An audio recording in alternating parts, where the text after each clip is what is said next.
اصبح بصوتك اسمع الأكوان اقرأ كلام الله داوي نفوسنا لنحس في أعماقنا الإيمان من فؤاد كالحجارة قسوة فإذا عن القرآن حين لانا كم من فؤاد. بسم الله الرحمن الرحيم. الحمد لله رب العالمين، الصلاة والسلام على أشرف الأنبياء والمرسلين، على نبينا محمد وعلى آله وصحبه أجمعين. اللهم علمنا ما ينفعنا وانفعنا بما علمتنا إنك أنت الجواد الكريم. Assalamu alaikum wa rahmatullahi wa barakatuh.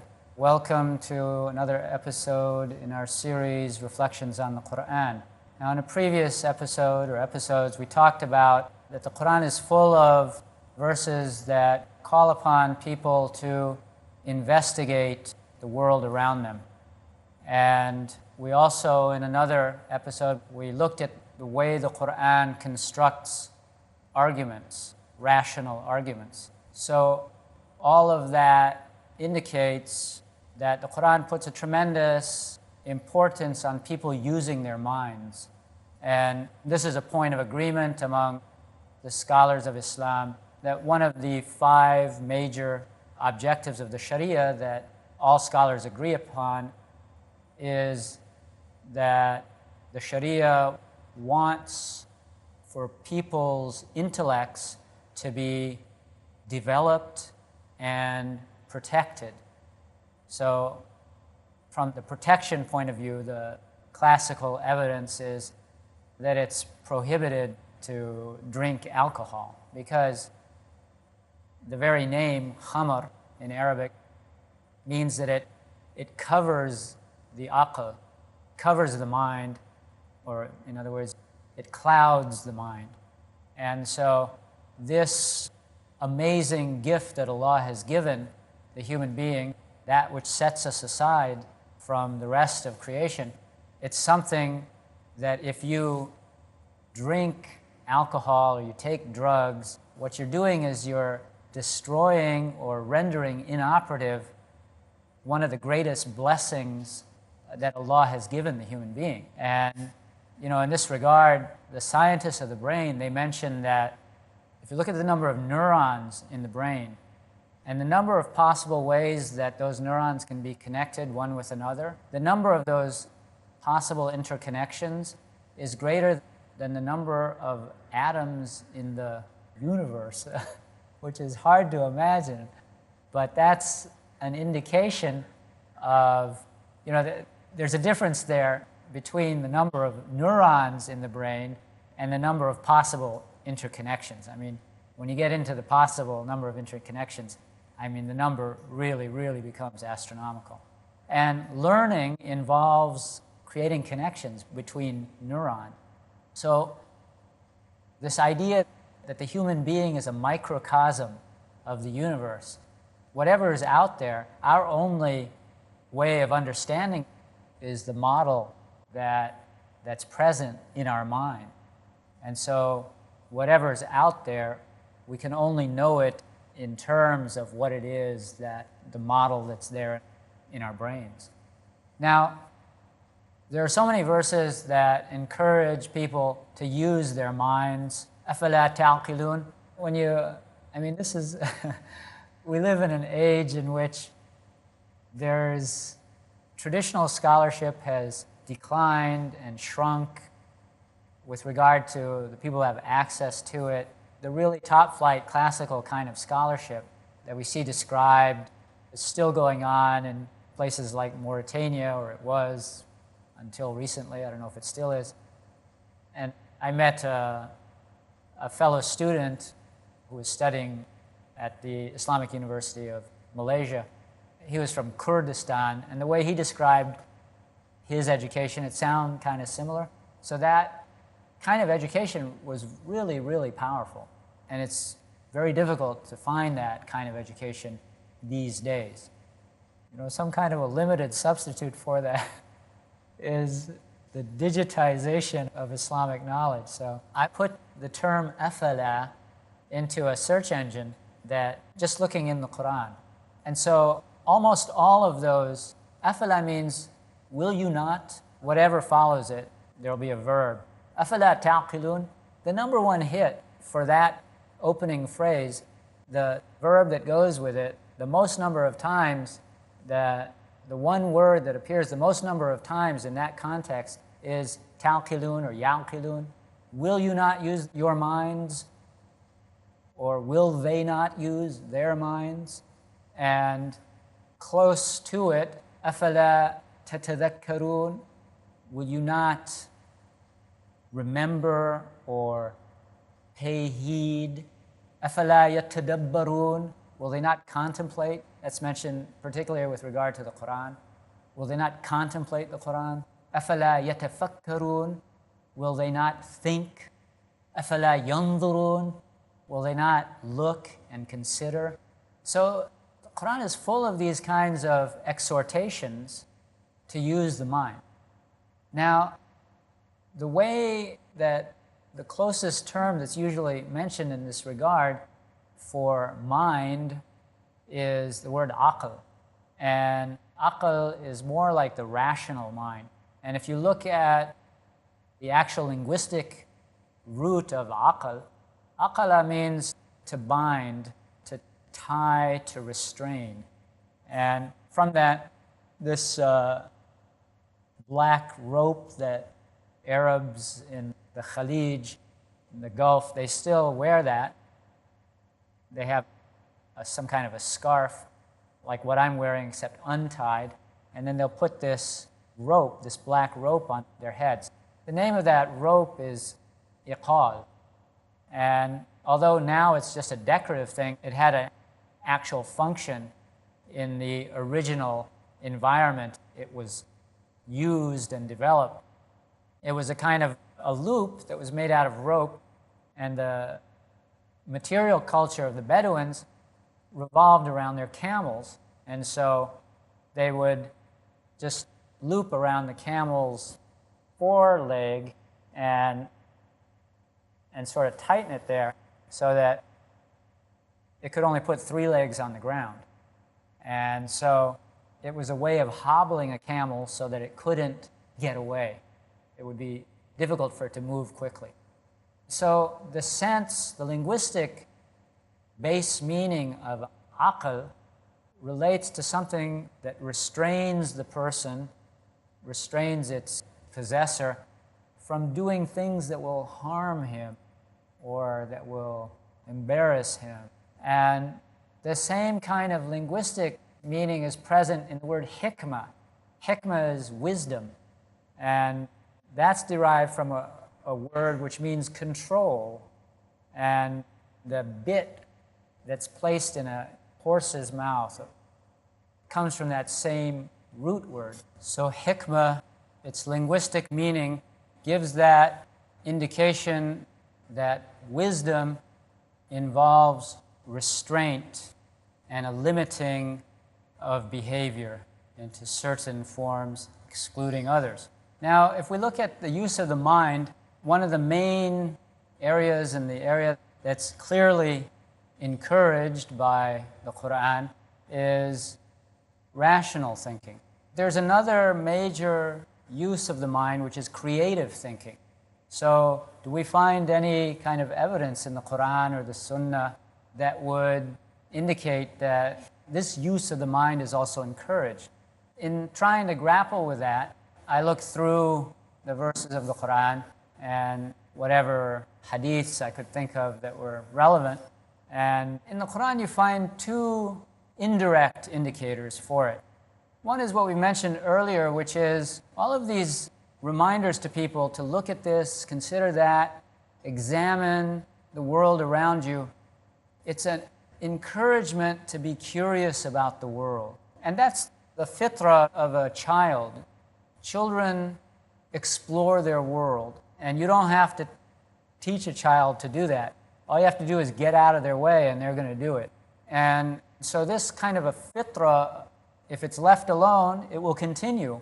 And one of the things that happens in schools is that actually children are taught to squelch that fitra, that natural inclination. We're going to take a break and be back, inshallah.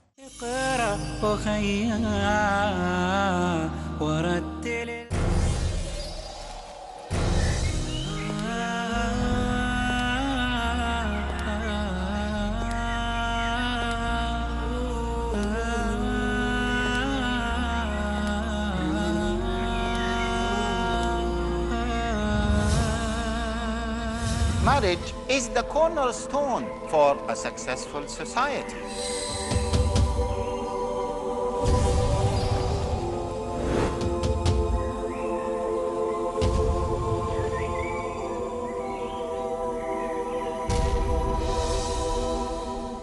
How can we maintain a successful marriage?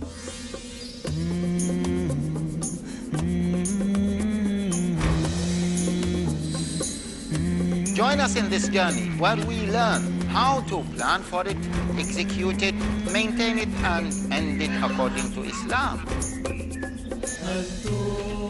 Grasp the unique philosophy of Islam to make marriages successful in Marriage and Divorce. Every Monday, Wednesday and Friday at 8:30 p.m. and repeat telecast at 8:30 a.m. India on Peace TV.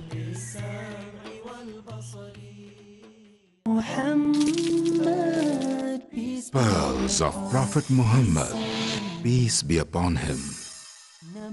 Narrated Adi bin Hatim, may Allah be pleased with him. The Prophet, may peace be upon him, said, O people, save yourselves from the hellfire, even if with 1/2 of a date fruit given in charity. And if this is not available, then save yourselves by saying a good, pleasant, friendly word. Sahih al-Bukhari, Volume 8, Book of Good Manners, Hadith number 6023. I wanted to share with you some of the ayat of the Qur'an and some of the ahadith of the Prophet sallallahu alaihi wasallam. Care and affection, guidance and encouragement, dedication and vision, which give us an indication and an instruction, uplifting the horizons of the child in an Islamically sound way. as to how to be good Muslim parents. Muhammad Tim Humble. Welcome to a brand new series, 26 ways to be a good Muslim parent. Imbibe the various qualities of ideal parents essential for their children's upbringing and betterment from 26 ways to be a good Muslim parent. Next on Peace TV.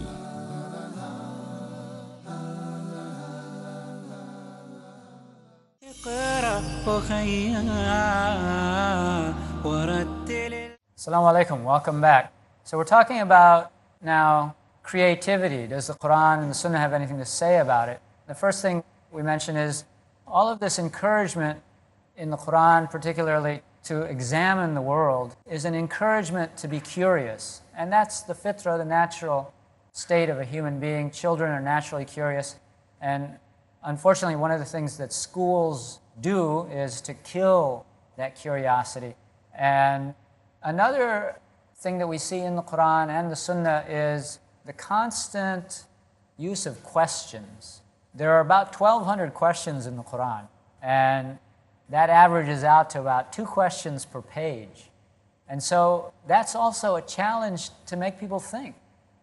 And when you start asking questions, that's part of that whole creative process. If you're just taking what somebody else gave you, then for sure you're not going to be creative. And this understanding that there are 2 approaches to how the mind works and what education is all about, it was recognized way, way back.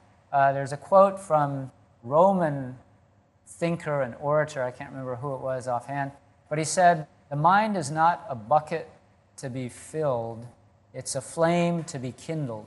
And if we look at the Prophet ﷺ, some of his hadiths, there's a famous one where he asked the companions, I'm thinking of a tree.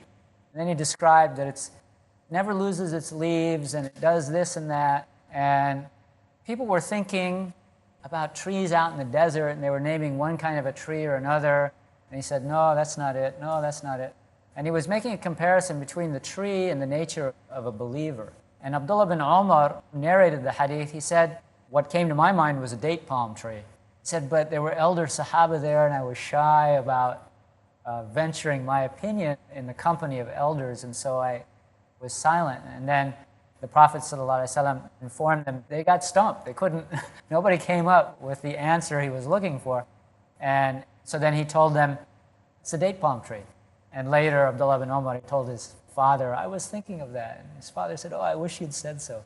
Another example from the Sunnah, which is getting the Sahaba to change their point of view, which in this hackneyed slogan that we hear about creativity trainers now is thinking outside the box. So, but even though it's become a hackneyed thing, it's still an important thing that people should do. And the Prophet ﷺ, he asked the Sahaba, who do you consider to be bankrupt? And they said, well, someone who has no money is bankrupt. And then he said, no, it's someone, he did lots of good deeds, but on the day of judgment, he took so many people's rights that all his deeds get given away until he has no good deeds left. So again, asking a question is a much more potent way of engaging the minds of the listeners, the students, in order to then absorb the lesson when it comes. And we see in the Socratic dialogues, Plato's dialogues, where he mentioned how Socrates, he would ask people questions in order to get them to think. And what he would do is give him answers to questions until what they had originally said that they believed in, they end up saying something that's the opposite. So he was trying to get them to realize that their thinking was not straight. So he's using questions to do that. Now there's another hadith which I think is relevant to this topic, where the Prophet ﷺ, he said, Allah is beautiful and He loves beauty. And the way that I see it related to this issue is that another aspect of human fitra is that people are attracted to beauty. And whatever culture there's ever been on the face of the earth, they make things that they need in order to survive, but there's no culture that just stops at that. The things that they make, they also want them to be beautiful. And so weaving of designs, there's pottery where they make patterns. There's always this attempt to make something that's beautiful. And that takes creative thought in order to get that result. What is creativity? Forgot to talk about that. Ken Robinson, who's an expert on that field, that's his field, he simply defined it as having original ideas that have value. So if it's not original, it's not creative. And it could be original, but there's no value, still not creative. Wikipedia, they defined it as a mental and social process involving the discovery of new ideas or concepts. It's one area. Or new associations of the creative mind between existing ideas or concepts. So, as we say, connecting the dots. So, it could be thinking up new ideas or seeing the things that you already know about and making some connection between them that hadn't been seen before. And part of that process, it can be conscious or unconscious insight. And all of this goes back to a feature of the way our brains are designed, that there's a left brain and a right brain, and there's a little kind of a bundle of nerve fibers that connect the two sides of the brain. And there's a considerable amount of investigation that has led a lot of experts in that field to conclude that the way the right brain works is not exactly the same way as the way the left brain works, and that rational thought tends to be a left brain activity, linguistic activity is more centered there. Ideas related to the past and the future and connecting them. That's left brain kind of stuff. And so it's all rational kind of things. And intuition, seeing whole patterns, that's more related to the right brain. And there's an amazing clip on YouTube of a woman, Jill Taylor. Her expertise, she was an expert on the way the brain works. And at the age of 30-something, she had a stroke. So she had all this knowledge about how the brain works, and then she started to realize that her brain was shutting down and that she needed to get help. And what happened was that the bleeding in her brain was in the left side of her brain, and it was sort of like a sputtering light that would, the functions of that brain would, for a minute or two, the brain would stop, that part of the brain would stop functioning, and then it would come back online. And so what she, in describing her experience, she said that when she saw that when her left brain was working, she realized, I have a problem here and I need to call somebody and get help. But her brain wasn't working well enough so that she couldn't really use the phone properly. And then the left brain would stop working and her right brain would just, that was fully operational. And what she was, her state of mind and her state of being, when it was just her right brain that was working, she wasn't thinking about the past or the future. She was just in the now. And she was attuned to the beauty of the world around her. So, I mean, that can be a great thing, but when it comes to survival, it can be a problem. And so then her left brain would kick in again, and she was able to take enough steps that she was able to call somebody and get help. But she said that when they answered the phone, it sounded like a dog on the other side. And when she was talking to them, it was clear after comparing notes that she wasn't able to speak properly. And that all had to do with the brain's processing of information related to language. That was also there in her left side of her brain. So if we understand that there's different functions for different parts of the brain, and Allah gave us both parts of our brain for a reason, we should be using them. So creativity is an important part of what makes persons more alive, individuals, and it also makes civilizations more vital. Now, there's certain things that, obviously, creativity in the religion of Islam is not advisable. The same root word, ibda', for creativity is the same root word for bid'ah.